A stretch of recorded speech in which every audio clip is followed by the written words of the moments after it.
शेवटी काय आता बघा तुमच्या हातात काय कोणाच्याच हातात नाही. शेवटी देवाला जे मान्य होतं ते झालं.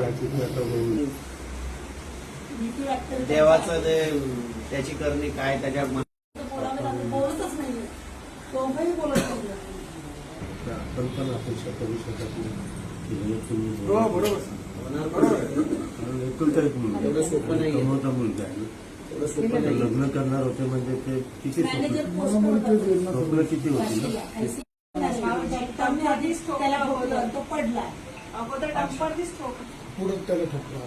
आणि मग लोकांनी कसं बाहेर आलं. डोंबिवलीला ऍडमिट केलं आधी लोकांनी. मग यांना फोन आला हे ताबडतोब डॉक्टर आले होते तपासायला.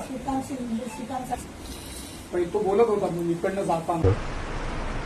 एकुलता एक मुलगा होता, लग्नसुद्धा झालं नव्हतं आणि आई वडील त्याचे आता आम्ही बघितले तर गलबलून आलं आम्हाला की अशी वेळ कोणावरती येऊ नये. कमवता मुलगा, एकुलता एक कमवता मुलगा त्यांच्या हातातून गेलेला आहे. त्यामुळे कुठेतरी त्यांचं सांत्वन करावं, त्यांना धीर देण्याचा प्रयत्न करावा. यासाठी आम्ही आज मी शहर प्रमुख आपले रवी पाटील, जयवंत भोईर सर्व आणि ह्या प्रभागातील कार्यकर्ते ज्यांनी त्यांच्याबरोबर काम केलेलं आहे हे सर्व जाऊन आज भेट घेतली, त्यांना धीर देण्याचा प्रयत्न केला.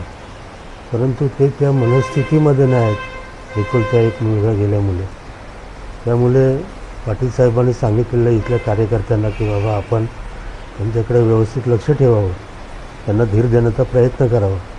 आम्हीसुद्धा पुन्हा दोघंजणं येणार आहे तिथे आणि मी घडावं पण एवढं दुर्दैवी पण नसावं की घरच उद्ध्वस्त व्हावं अशा पद्धतीचं ते झालेलं आहे. त्यांच्याशी बोलून पण ते बोलत पण नाही. त्यांना भेटून त्यांचं सांत्वन आम्ही सर्व लोकांनी केलेलं आहे.